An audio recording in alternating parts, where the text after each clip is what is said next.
up, everybody? This is Sean Stockman from Boyz today. You're checking out, I got soul.com. Hey, Sean. Hey, Tom. How you doing? I'm good. How are you?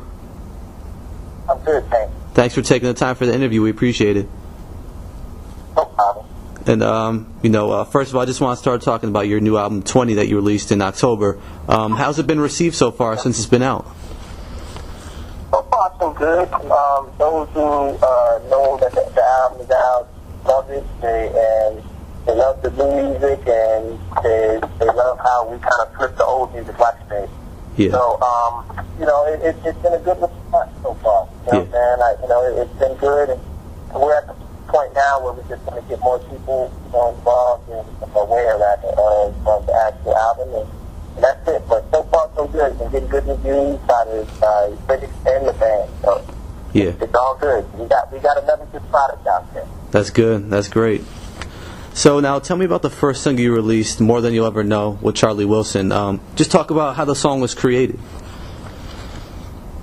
Actually, the song was written by Charlie, actually, and he came to us with the idea of doing the record. He thought that it would be a cool duet for us to do. And first off, we were huge fans and lovers of Charlie's music. I mean, we grew up on his music, thanks to our parents, listening to the Gap Band and just Charlie's lyrics and his singing, man. He's been off the hook for a very long time. Mm-hmm. And so when he came up with the idea of us doing a record, he thought that it was off the hook, and he gave us the song, and we instantly fell in love with it, and just the whole premise behind it. Just a nice, beautiful, standard love record that people, especially our fans, have supported with into, and we felt that they would get into, and just one of those records that when he recorded it, when he laid his vocals to it, it's just magic. It's a beautiful song, and we loved it. We love the fact that people enjoy it and appreciate it for what it is. Yeah, very nice collaboration there. Thank you. And I read you released this album in Japan, a couple weeks before releasing it here in the U.S. So, just talk a little bit about your fan base out there in Japan and how it compares to, your fan base out here in the U.S. Japan is a special place for Boyz II because it's always been the same. Like it's never wavered, it's never changed with times, and it's one of those places that whenever we go, it's always the same as far as the love, the respect, the admiration of our music, and everything. Even when the United States was kind of going through its I guess, crisis as far as music and just monetary things in general, like it was just a great safe haven for us to be able to go to and just receive that love and support that we needed while we were still working out the kinks with the United States. You know what I'm saying? Mm-hmm. So, it's always been there for us, and in turn we'll always be there for them. Yeah, cool. And now on this album, I know you've got an A-list of producers on there, Babyface, Jimmy Jam, Terry Lewis, Teddy Riley, etc. Do you find yourself, because of the group's legacy, do you find the big names coming to work with you guys often? It was a surprise. Yeah. To be very honest, because we didn't. I mean, obviously, Jam and Lewis and Babyface, they are who they are, and we were just excited that they were in support of the album, that they wanted to be a part of it, and it was almost like an instant yes. Like when we told them that we were doing it, and the type of album it was, they instantly climbed on board, and it was just another just another great feeling as far as like this whole record and the process of recording it. Yeah. This is the way records should be recorded. There was no stress, no ego, no malice, no nothing negative, nothing derogatory, nothing crazy, nothing going on that we hear so many horror stories about when it comes to recording sometimes. Like none of that happened with this record, and it was just such an easy flowing process. Yeah. Just the whole thing, especially considering that we had somewhat of a deadline with the actual project being done. It just made it that much simpler because everybody was on board, everybody was ready to work, and everybody brought their A game and brought some beautiful tracks for us to write to and or sing to. Yeah. So it was just a win-win, like all around. This was a really, really great experience, and I was so happy that it happened with the 20th anniversary album the way that it did. Yeah, cool. And now, for years you guys have been doing mostly cover albums. So how did you, know it was the right time to come back and start recording new original material again? We didn't, to be very honest. A lot of times you tend to, one thing that I've learned just by growing up and just experiencing life and going through ups and downs and things of that nature is that a lot of times being patient and sitting back and just waiting for things to formulate is a lot of times the best way to get the answer as far as like when is the right time to do something. We never had like a specific date to do it this time, this place, this way, with these people. It was just, we wanted it, we had it in the back of our head, but in the meantime, we still worked and we still just were diligent as far as just what we had to do, what we were planning to do with the touring and things of that nature, keeping ourselves busy with cover albums and stuff like that, and hope that things would fall in place the way that they did. And we were fortunate enough that they did, man. Like sometimes, I can't take the credit and say that we planned this whole thing meticulously. We didn't. There was just certain things that we just did naturally, and other things tended to fall into place the way that we hoped, and that was it. Yeah. All right, cool. Now, the album is called 20, and it's celebrating the 20th anniversary of your guys' release of your first album, Coolie High Harmony. Well, what do you remember most about the release of that debut album?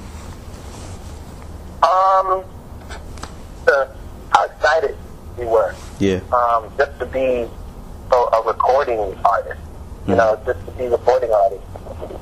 And to have, the ability to say that we're on a legendary label like Motown. It was really, the world was opening up to us. Yeah. And it was, our eyes were so wide as far as just everything that we were hoping to experience. And more, we ended up experiencing. So there was just so many things that, that transpired during that time, because it was just, everything was just so amazingly and just a blessing. Just didn't know where this was going to go, but we were just going to ride with it, and we were going to work hard at it, and we were going to sing and do whatever it took. Yeah. But keep this, going and to make this as a career. And once we realized that this could be something that we could do for a long time. And again, we were just some kids, man, that just had the desire to do what we dreamt of doing, and we were just excited that we were living our dreams. Cool. 20 years is such a great accomplishment, considering the fact so many R&B groups that came after you have come and gone. And you guys, although you've lost one member, you've managed to stay together all these years. So what's the biggest challenge of surviving as a group together? I think the biggest challenge is,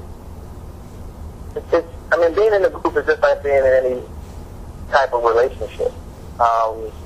You experience individuals growing, changing, developing into other people, and us being able to have the respect to respect that growth of each individual. Like, 'cause a lot of times, what breaks a lot of groups up is the disagreement, the way that people tend to grow away or grow apart from each other, and are not able to find some common ground. We've always found a common ground, even in the midst of us changing and wanting to do things and prioritizing, things a lot different than what we did when we were a lot younger. So I think that's what it is. The main thing is just learning how to respect each other's growing into the men that we are, and still fitting it into the blueprint of Boyz II Men, and finding a way to make sure that always stays intact. Yep. Okay. And now you currently have a role on NBC's show, The Sing-Off. Talk about that opportunity and how that's going. The Sing-Off is great. is going really well. We're on our third season. We just finished it. And it's just another part of my brain that I'm able to exercise. Yeah. Still related to music, but just in a different level.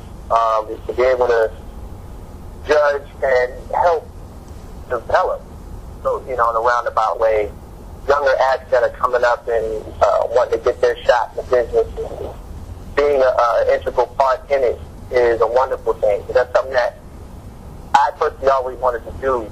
It felt like it was a natural progression as far as not just being artists, but eventually being mentors to up-and-comers and to young cats who want to do the same thing that I'm doing. Yeah. I'm able to give them that advice on the show. I'm able to give them some of that counsel, so to speak, on the show. And it's fun. I love it, and I enjoy doing it. Again, this is our third season, and it's gotten better and better each year. I love my co-judges, Ben and Sarah, Nick, and all the contestants this year, and it's just been a wonderful experience for me, something that I did not expect. Yeah. Something that I never thought I would even do, but I'm glad that I'm doing it. Huh. All right, cool.